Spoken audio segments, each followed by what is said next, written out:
I want to share with you in a moment the 8 rules of labour. Now, these are rules to help you in your preparation and the way you're going to think and feel about your journey and your experience. So it's about going within and really assessing and exploring what it is that you would love to create for your labour and birth journey. So you've got this beautiful time in which to prepare being pregnant. So use it wisely. Pay attention to what it is that you're thinking and feeling, because your thoughts create your reality. So if you're thinking gloom and doom about your labour and birth journey, you can create a birth that perhaps is not what you really want to experience. So be very mindful that you put out for exactly what it is that you want and desire. So what is it that you want and desire? Do you even know? Have you written down on paper? I want and desire XYZ in my labour.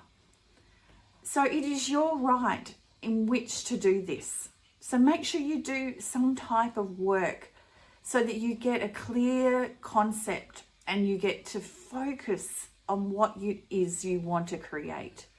So what are the 8 rules of labour? Well, the first one is make sure you're not setting yourself up for failure by thinking and making assumptions about whether or not you can cope with the intensity of labour. If you haven't laboured before, you don't know what you're going to experience, but that's okay. Be okay with that. And you might be pleasantly surprised. Remember that a contraction is about intensity. It's about a wave that you ride. It's not there to kill you. No one's ever died from a contraction, from the pain killing them. So think about the intensity rather than the pain, because pain sets you up in a negative way to think, this is something that I'm not going to be able to cope with. It has a negative connotation with it. And think about all the times that you have experienced pain in your life. It's probably when you had a tooth pulled at the dentist. Horrible. Might be when you've broken a bone, or you might have had a car accident and you've hurt yourself. Any of those things are all negative, aren't they? So we have to remove ourselves away from thinking about labour being the same category, because this is the most positive, powerful thing you can do in your life, is to go through a labour and to experience these beautiful waves. And you've got oxytocin and endorphins on board to help you. You don't have that with the other pain that you've experienced in your life. Okay, if anything, you have adrenaline and it's working against you and you're feeling disgusting because you're really in pain, you know. So labour is in a category of its own. So don't make any assumptions about what you're going to experience. So that's the first rule. The second rule is to trust and believe in your body that you can and will be able to cope and get through your labour journey. So you have to believe in yourself. Do you believe that you can go through labour? You should, because you've got everything on board as a pregnant woman that you need, including those amazing hormones.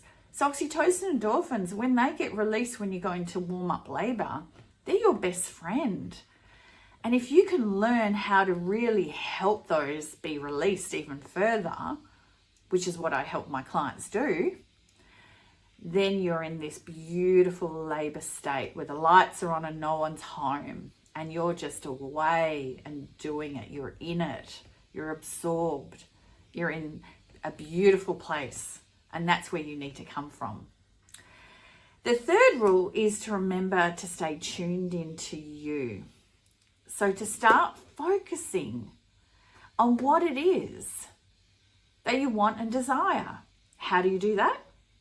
Use hypnosis, use meditation, use it leading up to your labour. Train yourself to get into this state of surrender so that you can get into that beautiful labour state where the lights are on, no one's home. It doesn't matter what goes on in your body, what what the intensity of those waves are. You're just in it, surrendering to it. And that's the key word there, surrender. Surrender. You must surrender. How do you do it? You surrender by breathing. So learning breathing techniques. In for 4, out for 6. That's it. That's the key right there. Breathing, letting go, surrendering, tuning within. The 4th rule of labour. Well, this is more to do with preparation. But don't let other women's birth stories interfere with your story. You're in the creation of your story right now. Shut out all the negative chitter chatter, all the stories that women come to you with. You don't need to hear them. You are creating your own story. This is fundamentally important. It's also important to write your birth story down. You might be 35 weeks pregnant. Write your story down. How do you want it to go? Start visualizing that story. The power of visualization is so incredibly important. I have a script where you visualize your labor journey prior to it happening. And the more my clients have done this over the years, the more powerful it becomes. Trust me when I tell you this. So that script is available. It's available on my website. It's available through Spotify. It is available on numerous social media channels. So I'll put the link down below so you can go find that, because that is so, so very powerful. The power of imagineering.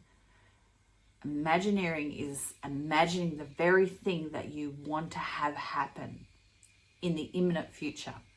And the more you use that technique, the more powerful it is to create the birth you want and desire. I've used this technique with so many clients, so they have had incredible results. So the next rule is you need to stay trusting in you and your body 100%.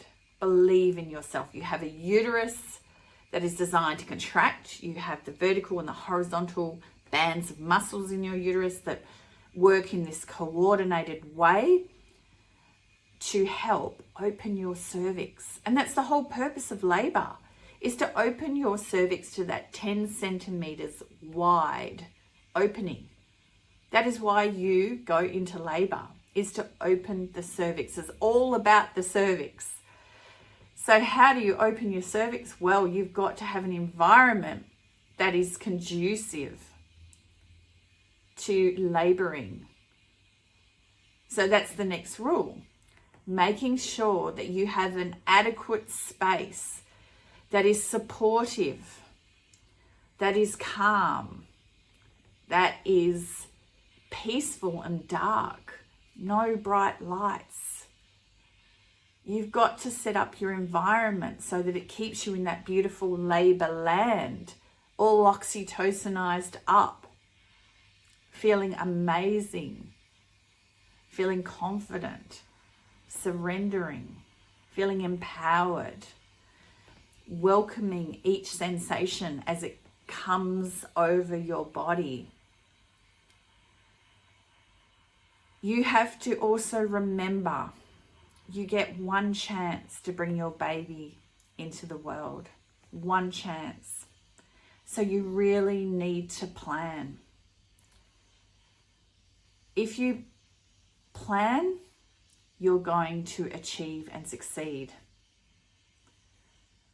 So if you plan,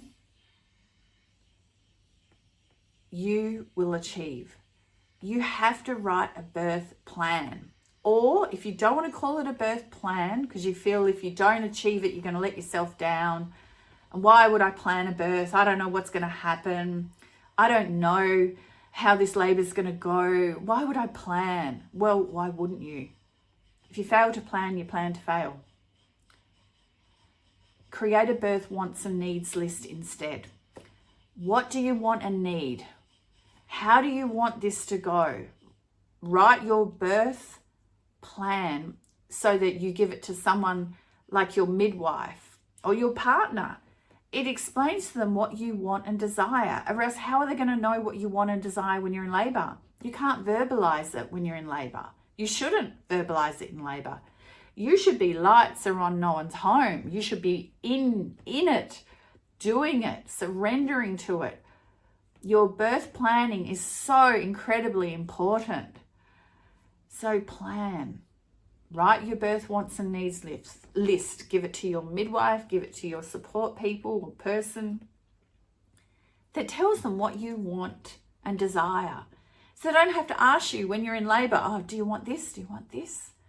And you can't respond because you're having a contraction. So really, really important. And lastly, optimal fetal positioning. I can't stress this enough. Get your baby in a beautiful anterior position. Get your baby around to the front of your body.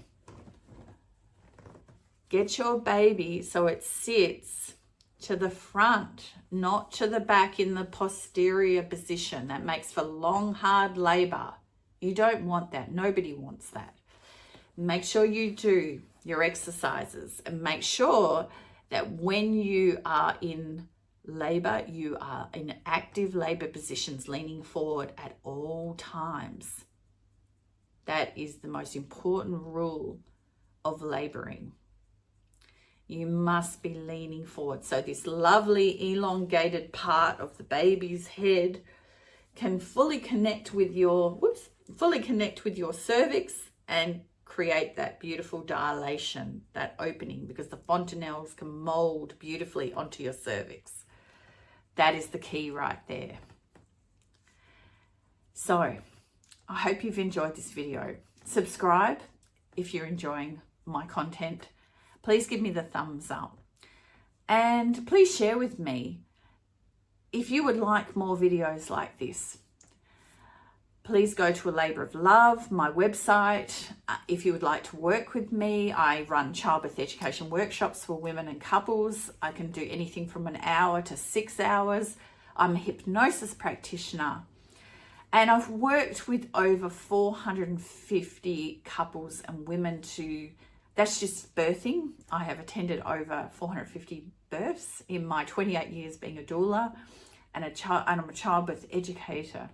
So if this is something that appeals to you and you think you might need to really give you the confidence and really feel empowered and have someone really trust and believe in you and impart that into you, then I'm the person for you to come and seek, or even just download my online training, my hypnosis scripts or my books. It's all there for you to empower yourself. Because you get one chance to bring your baby into the world. Why wouldn't you put this time and energy into creating the birth you want and desire? Because that's what it's about. Birthing your way. Laboring with love. Creating a labor of love. That's what it's about. And that's my wish for you.